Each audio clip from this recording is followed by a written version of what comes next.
আধুনিক মিলিটারি কি ডাইনোসরের একটা বিশাল দলকে থামাতে পারবে? কল্পনা করুন, হঠাৎ পায়ের নিচের মাটি কাঁপতে শুরু করেছে।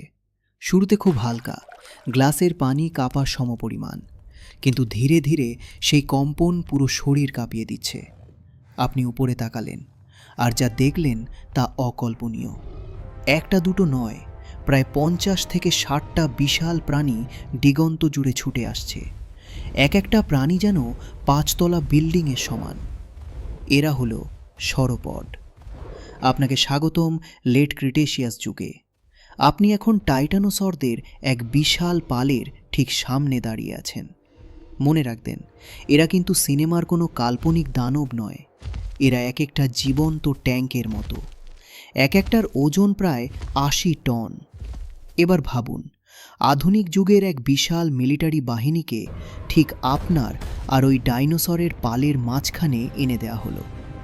সাথে আছে শক্তিশালী ব্যাটল ট্যাঙ্ক, অ্যাটাক হেলিকপ্টার আর ভারী সব অস্ত্রশস্ত্র। এখন প্রশ্ন হলো, এই যুদ্ধের ময়দান আসলে কাদের দখলে থাকবে? প্রথমে মনে হতে পারে ডাইনোসররাই সুবিধাজনক অবস্থানে আছে, কারণ আকার বিশাল। সাধারণ বন্দুক দিয়ে এত বড় ডাইনোসরকে গুলি করা আর একটা বিশাল বিল্ডিংয়ের গায়ে ছোট পাথরের টুকরো ছুঁড়ে মারা, ব্যাপারটা একই। এদের চামড়া ভীষণ মোটা, হাড় পাথরের মতো শক্ত, আর এদের গতি থামানো অসম্ভব। যদি এই বিশাল পালটা একবার মিলিটারি লাইনে ঢুকে পড়ে, তবে শুধুমাত্র পায়ের চাপেই তারা যানগুলোকে চ্যাপ্টা করে ফেলবে। কিন্তু বাস্তবতা হলো, জীববিজ্ঞানের একটা সীমা আছে, কিন্তু প্রযুক্তির নেই।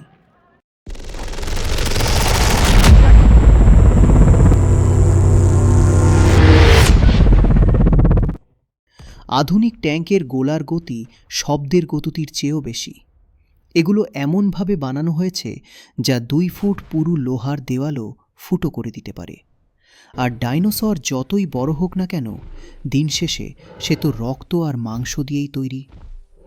যখন 3 কিলোমিটার দূর থেকে একটা অ্যাপাচি হেলিকপ্টার তার চেন গান দিয়ে গুলি শুরু করবে, তখন ডাইনোসরগুলো বুঝতেই পারবে না যে তাদের ওপর হামলা হচ্ছে। বুঝে ওঠার আগেই সব শেষ। অতীতের এই রাজাদের শক্তি ছিল তাদের বিশাল আকার আর দাঁত, কিন্তু আধুনিক মিলিটারির শক্তি হল নিশানা আর ধ্বংসাত্মক ক্ষমতা। তাহলে আমরা কি তাদের থামাতে পারব? অবশ্যই। সত্যি বলতে, এটা কোনো যুদ্ধই হবে না, এটা হবে একতরফা ধ্বংসযজ্ঞ। গত 100 বছরে মানুষ যে পরিমাণ মারণাস্ত্র তৈরি করেছে, তা প্রকৃতির 10 কোটি বছরের বিবর্তনকেও হার মানায়।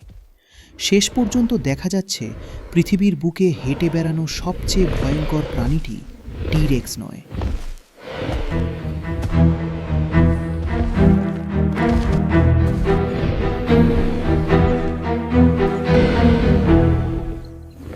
সেটা হলো আমরাই।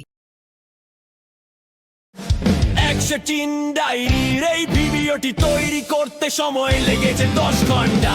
সাবস্ক্রাইব করতে সময় লাগবে মাত্র 1 সেকেন্ড। তাই দয়া করে সাবস্ক্রাইব করুন।